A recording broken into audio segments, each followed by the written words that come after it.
Hello folks, I'm your host on our journey today on the exciting world of trading. For most people, trading might seem like navigating through a dense forest with complex financial jargon, but let's break it down together, shall we? Remember, every expert was once a beginner. Before we delve deep, let's start with the basics. What is trading? Think of it as a market. It doesn't involve buying fruits or veggies, but stocks, bonds, and other financial instruments. Intriguing, isn't it? Here's the thing, before you step into the world of trading, you need to know why you're stepping in. Are you looking for quick profits, or do you want to invest for your future? By defining your trading goals, you embark on the journey with a clear vision. Every journey has its risks, and trading is no different.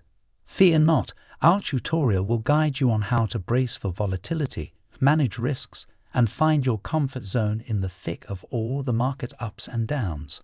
Every good trader has a good strategy.